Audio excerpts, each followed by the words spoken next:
Today's date is July the 21st, 1995. The survivor's name is Maria Scheffer. The interviewer's name is Barbara Linz, and the interview will be conducted in English in Sydney, Australia. Okay, go. My name is Barbara Linz, L-I-N-Z. It's July the 21st, 1995, and I'm conducting an interview with Maria Scheffer in Sydney, Australia, and the language is English. Camera's ready. Can you tell me your name and how you spell it? It's Maria Scheffer, and it's S-C-H-E-F-F-E-R.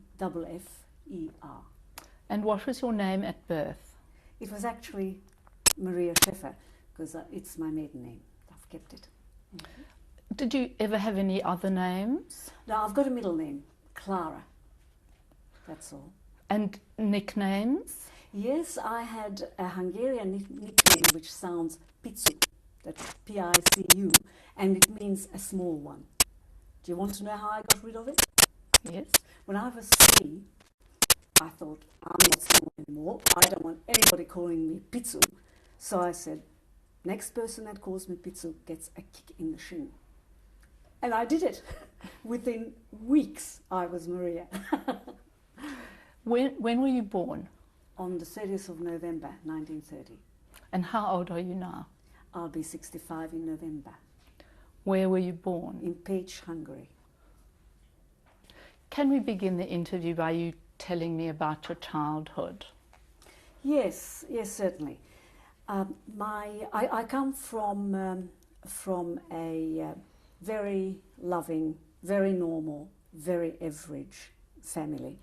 My parents were both medical practitioners, they were doctors, and they were, well, especially my father was attached to a university in a small town, Pécs, which is an old town in Hungary, and so he was attached to a university apart from having a private practice as well.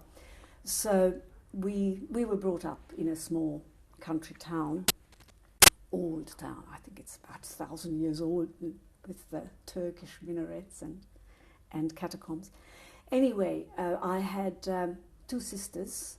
One is Joka, and she's a year older, and she's here, thank God. The other was 4.5 years younger than I, and her name was Zsuzsa, and unfortunately, she's not here. She died in Auschwitz. What was your father's name? Laszlo, Dr. Laszlo Scheffer. And your mother? Dr. Elizabeth Chillog. That's a rather difficult name.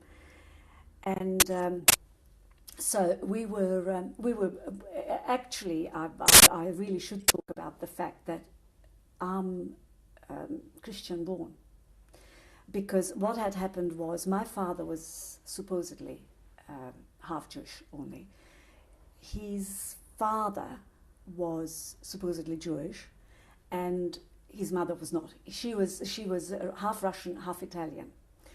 And my mother, on the other hand, was of entirely Jewish descent.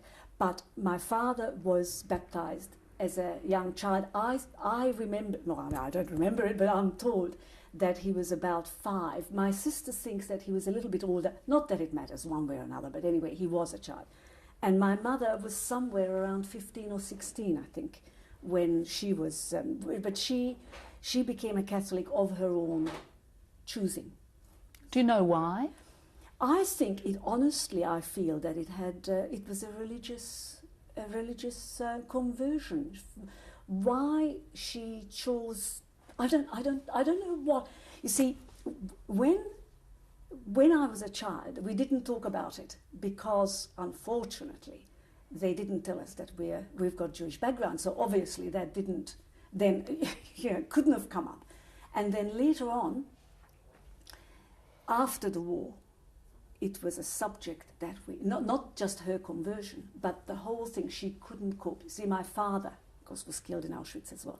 And for my mother, this was something that we could never, ever again touch. We couldn't talk about it. We never talked about my father. We never talked about my sister. So you couldn't ask why did you do such and such, or because she couldn't handle anything. She was like a sphinx. So I unfortunately can't give you a really proper answer because I don't know. But I do believe that she had some sort of religious calling. That sounds as if she became a nun. She didn't, but she had some sort of affinity, I guess, with the Catholic religion. Did her parents also convert? Or? No, well, her mother was already dead. Actually, her mother died in 1914, and she actually committed suicide because she was very, very ill. She had a thyroid disorder. And in those days, of course, that couldn't be helped. And she knew what she was going into. And she knew what the family had to put up with in the long run. And she wasn't going to ruin her family. So she actually committed suicide, which was a terrible thing, but it was a very courageous thing from her point of view. But anyway, so she was dead. And my grandfather never. To the best of my knowledge, I could stand corrected. I don't think he was religious, but he was a very proud man, and he would not have changed his religion for anything. Now, he was a Jew, and that was it. He was a very interesting man, actually. He was quite a brilliant man. He was a solicitor, very, very successful solicitor, a very good writer, excellent writer, a very good painter and cartoonist, a practical joker, a jewel player, or is that what they call a jeweler? I think he had something like 50 jewels in his life. So yeah, he's quite a character. So anyhow, the main thing is that no, he didn't ever convert. Did they live in Pest? No, they came from the southern part of Hungary, which became after the war, was attached to Yugoslavia, after the First World War, attached to Yugoslavia. So they had to get out because my grandfather was a great Hungarian. You know, his home, his country, his all that. And so he was literally thrown out because he was offered a very high position in his field, of course. And he said, I have sworn to the Hungarian law, not to the Yugoslav law. So they said, well then, goodbye. So they threw him out. And they had to go up to Budapest then. And so my mother and my Aunt Vera, who is dead, they both went to university, and they were virtually hungry for the university years because there was no one to keep them while they were studying. So it was very hard times, but they did it, and that's the main thing. They did it. So that's the background. On my father, on my father's side, there was certainly no hint of any religious Jewishness at all. Nothing. My grandfather, as much as I remember him, I've never ever heard him touch on the subject. And I heard a lot of stories about my grandmother, because that was interesting, because her mother was a Russian aristocrat, actually, and she was a concert pianist, but they wouldn't let her actually concertize because that wasn't done. But and then she married an Italian who was also a doctor, and they lived in the most incredible places in the world. So that was a fascinating story. So I heard about that, but I didn't hear much about my grandfather because he was a veterinary surgeon, and it was a normal Hungarian family, and nothing very romantic. So that was. I had lots of cousins, excepting one. None of the others were touched by anything, because the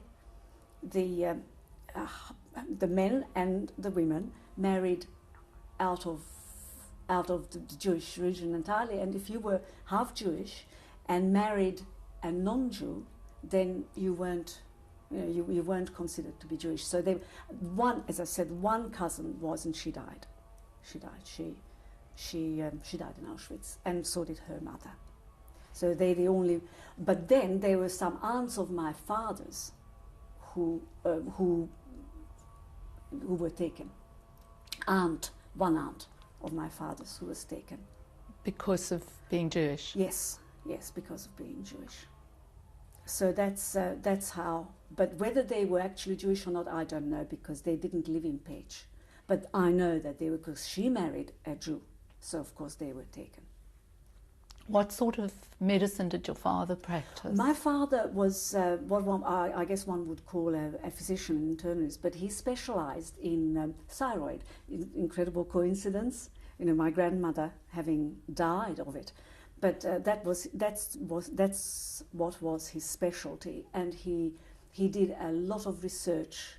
He was, by the time he died, he was an accepted and recognized world authority on thyroid. And even after the war, we got one of the medical journals from America was actually quoting him. My mother, my God, when she saw that, one of his books, quoted from one of his books. And also Oxford University was actually looking for him. They tried to locate him after the war, but of course we don't know where he died. Well, we know he died in Auschwitz, but we don't know exactly when. Tell me about your schooling. Well, we were sent to nuns, inevitably, of course. And we were, all three of us were good at school. And we had a great time at school. We played a lot of sport. There was an awful lot of music in our house. And I was going to be, or I guess I was going to try to be, a pianist. I don't think I was talented enough, mind you. But at that stage, that we thought that I might be. And my sister wanted to be a doctor. But I thought I was going to be a pianist, so we played a lot of music, a lot of sport. We had lots of friends, and just like other normal children, just absolutely normal life. Although it wasn't quite as normal as we thought, but we didn't know. There were certain things that we were not allowed to do. For instance, both my sister and I were very good swimmers. And we were not allowed to go into competition. And we could never understand, why can't we go into competition? Well, of course we couldn't, because we weren't allowed. But we didn't know that, because my parents didn't tell us that we're of Jewish descent. So we just couldn't understand why our parents are so old-fashioned and backward that they won't let us swim. Well, sorry, they let us swim, but they didn't let us they didn't let us compete. So there were these things, and they were in school, in my class. There were one or two girls who were of high-ranking soldiers' daughters or politician. There was one girl whose father was a politician, need I say right-wing, of course. And I was never allowed to invite them to my parties. And I could never understand why. Why can't I? They were nice girls. Why can't I invite them? And my mother always said, no, you're not going to invite such and such. Of course I couldn't invite them, because they would have never come.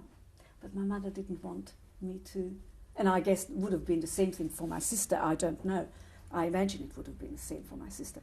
So that stuck in my mind, and I wondered, why on earth can't I invite? And then, of course, I thought, well, obviously I'm not invited there because I don't invite them. So, I want to invite them because I want to go there, when the others were having birthday parties. So anyway, so that was peculiar, but we didn't know. Were you religious Catholics? Yes, we were. We were religious Catholics, well, having gone to nuns. And yes, we were. We were very practicing religious Catholics. We had to go to, naturally, church every Sunday. That was with school. I mean, you couldn't not. Mind you, we wouldn't have not, because that would have been a terrible sin. So, we never ate meat on Friday, ever, never. On Good Friday, we were virtually hungry all day. They wouldn't give us anything to eat. So yeah, we were truly a praying family. And often, my father never came to church with us, but I often saw him. You know, he'd be standing at another. When I say often, not every week. They probably with my mother they went elsewhere and to another church. But I did. Great number of times I saw him in church. And was there anti-Semitism in the school, or in the community? Yes, there was anti-Semitism, but this is a very peculiar. I have very mixed memories with this, because for a long time I wasn't at the receiving end. Although there were 2 Jewish girls in my class, and we were very friendly. So they weren't. So there was anti-Semitism, but it wasn't turned on these 2 girls. They were both.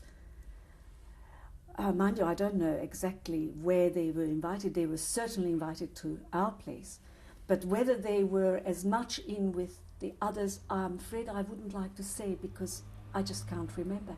But the anti-Semitism wasn't such at that stage that one would have said, what's happening here? No.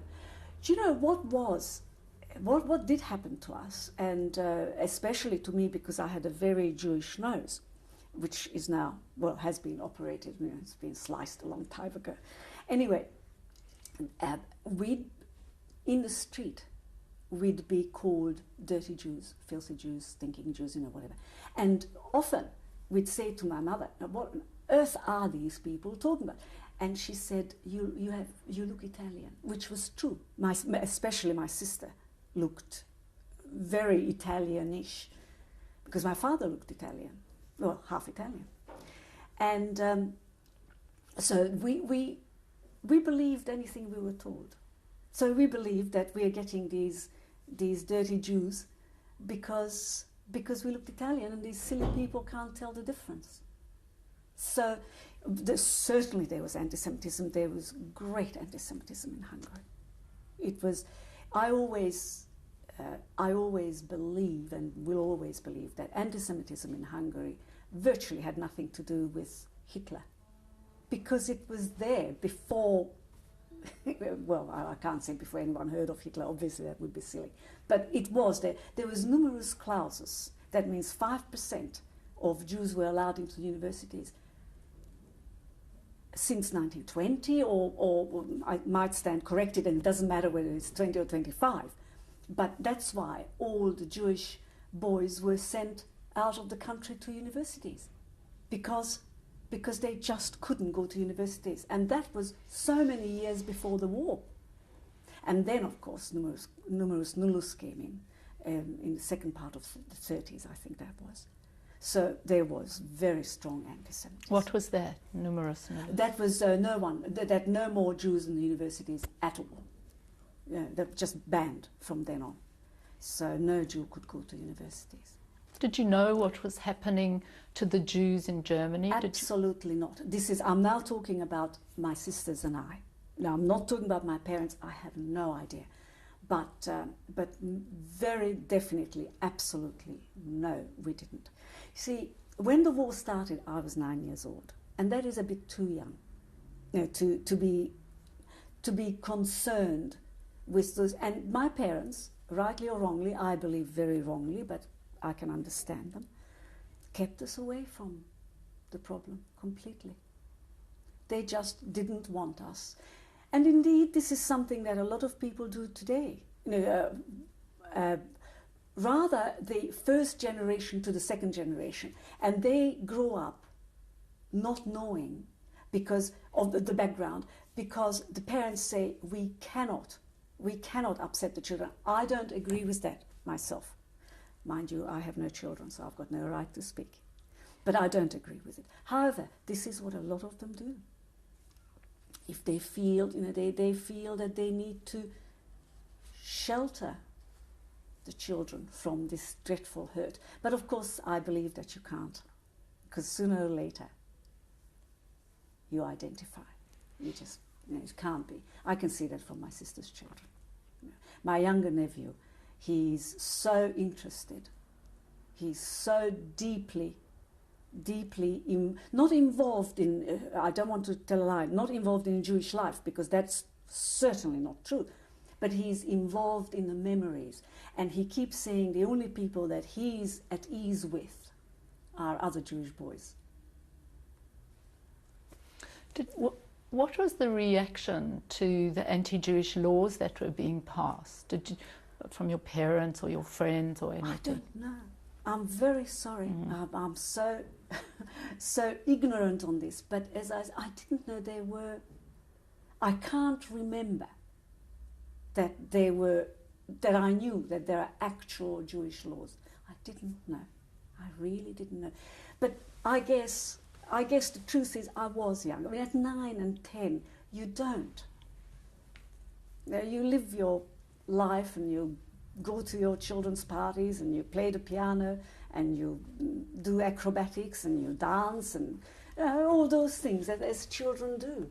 And I just can't, I cannot remember. I cannot. Maybe my sister does, I don't. I just don't. But I found out then one day, I sure found out, I mean about our background, and that was at school. I had a pretty good school record, and I was the captain of the class, actually, when I say always, I mean, from the time when we had captains, and then, there was some sort of national day. I reconstructed that in the last few days, actually.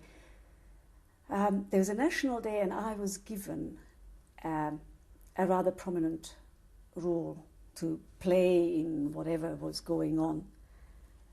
And when all that was over, my teacher, head teacher, said a few words to the class about me, which was awfully nice of her.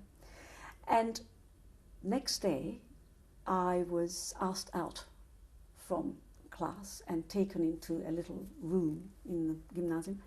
And there was the mother of one of my classmates, who was obviously beside herself, livid. And she was screaming. And she was screaming at me the moment I went in. She was screaming at me, dirty Jew.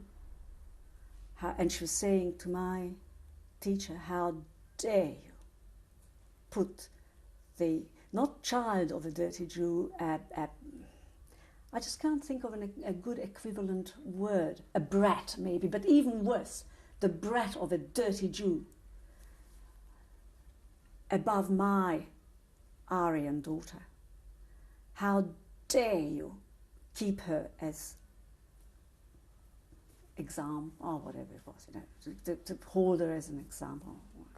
So, and this went on for God knows how long, and I wanted to interrupt and say, but you're wrong, but because I didn't have a chance. Anyhow, I started crying, naturally, and she was saying to my teacher that if I'm not removed as captain, and if I'm ever given another role as a Hungarian, the police will hear about it.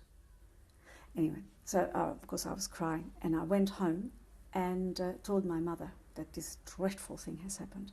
And I said, please go straight in there and put this right.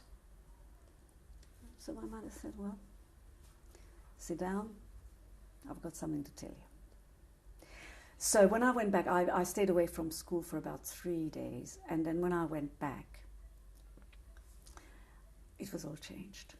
No, I wasn't school captain anymore, and I had, up till then, I had all top marks. I had A's in everything, and from then on, they always, on something, they gave me a B, just so that it can't be said that I was a straight A, because straight A's were, special. So anyway, but then this didn't last an awful long time because the Germans came in within the year. So I was then 12 when this happened, and within a year the Germans marched in, and so the school days were over anyhow. But I do remember that from then on, after this happened, I had lost all confidence, and the whole world had changed. You know, it just it wasn't me anymore, and I really had to try and work out, well, exactly who am I? Where do I belong? I didn't. It took a while to work that out, but I did, and it didn't cause me. The fact that I found out that I was Jewish, it was a shock, of course, when I was told, but it didn't cause me. It wasn't a tragedy. You know, it wasn't. It didn't. I got used to the idea in no time at all, and that was how it was, and that was fine. Now we knew someone who a somewhat similar story, and he committed suicide. When you found out that he was a Jew? Yes. Yeah.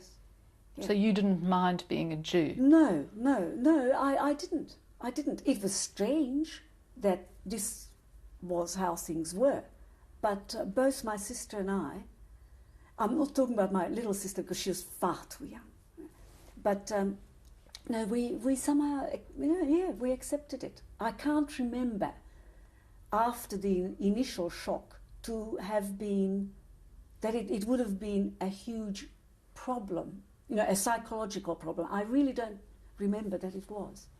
So anyway, and then of course, one day, 19th of March in 1944, Germans marched in.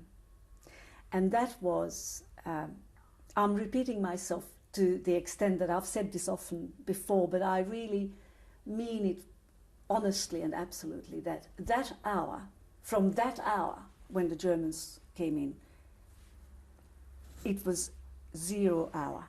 And from then on, never again has life been anything what it had been before. You know, it's like another time, another life, another planet, another everything. It's just changed. Never again has it been the same from that hour onwards. It was a Sunday morning, and my sisters and I, we were going, as usual, you know, mass. And the only things that was slightly strange, that there were planes flying fairly low. And we noticed that, but you know, we remarked on it. You know, what, all these planes up there. Anyway, then we went to Mass, and when we came out, honestly, without actually seeing anything, the atmosphere, there was something so different, and we didn't know, what is it, what's happening? And then we realized that what we're hearing from a certain distance was thump, Germans marching. You know, the columns were marching somewhere down, I don't know how many streets down, wherever. But we could hear this thump, and it was frightening. It was so strange, of course. And then slowly, we started hearing a motorized transport. They must have, I guess, just reached the centre of town, or you know, our area, because there was this incredible changed atmosphere, and so we went home, and of course there was my father and my mother.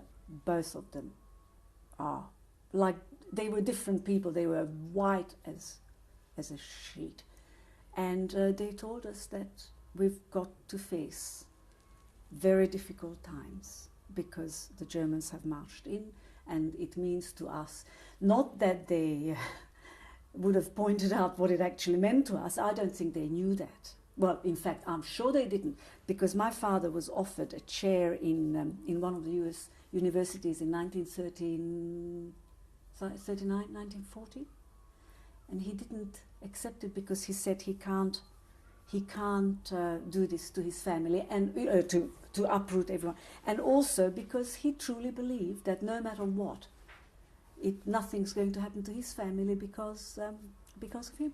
So they couldn't have known. They must have known something, but they couldn't have known the extent. I don't think they would have heard about Auschwitz myself. Again, couldn't have asked my mother later because she wouldn't have talked about it. But I don't think they would have known about Auschwitz. They certainly knew what's happening in Germany, obviously, the terrible things, but I don't think that they would have known about the extermination camps. Anyway, going off the line.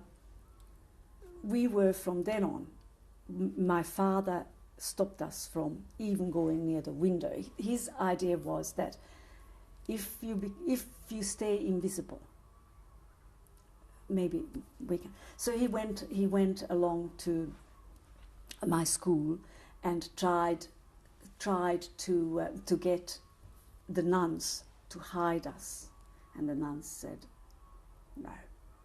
So my father went to the bishop, and there were catacombs in my town. There were pages so old, there were catacombs everywhere. And my father asked the bishop to at least hide my young sister in the catacombs. No, they wouldn't give any help whatsoever. So, of course, there was no more school, need I say.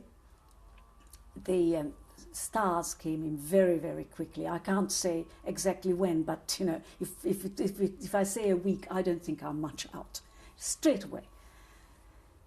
People immediately started disappearing because the dear Hungarians flooded the Gestapo with letters. I do remember hearing that nowhere did they get the flood of letters as they got in Hungary. To belong to the Gestapo? No, about Jews? Yeah, to give people, to put people in. You know, that such and such is a Jew, such and such is a social democrat, such and such is a communist, such and such is this. Absolutely flooded. So people started to disappear immediately.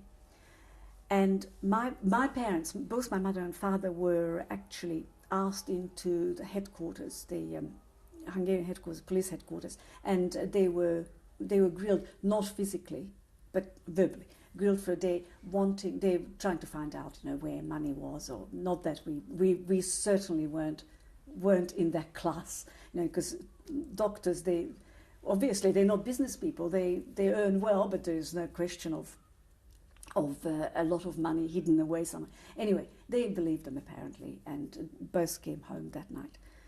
But of course it was a horrible shock, and the three of us were home together. We weren't allowed to leave the house, the flat. And it was terrible. We were so afraid. We didn't know whether we'd see them again. And if we don't see them again, then what happens to us? Anyhow, we did. They came home. And then my parents decided that they'll try and hide us in the country. So they sent us first to a place quite near Page where we had very good friends.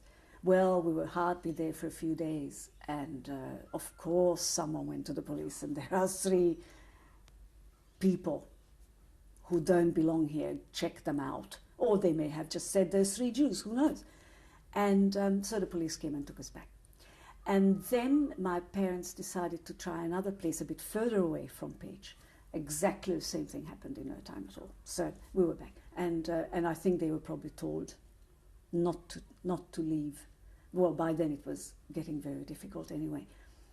And we weren't allowed to leave the flat. My father was allowed to leave the flat, so whatever food we could get, which wasn't much, because you were ration cards, and you couldn't, being Jewish, you couldn't get milk, you couldn't get butter, you couldn't get meat, you could hardly get anything. But we did, in fact. There was a neighbour, and to this day, I think I know who it may have been, but I don't really know. Every night there was a tray outside our door with food and dinner for the lot of us, which was a very brave thing to do, because they could have paid for it, whoever it was, God bless them. But we were given food by others. Otherwise, we would have been unbelievably hungry. We'll break for the end of the tape. Right. Okay, that's the end of tape 1 of the interview with Maria Scheffer. It's the 21st of July 1995. We're in Sydney, Australia.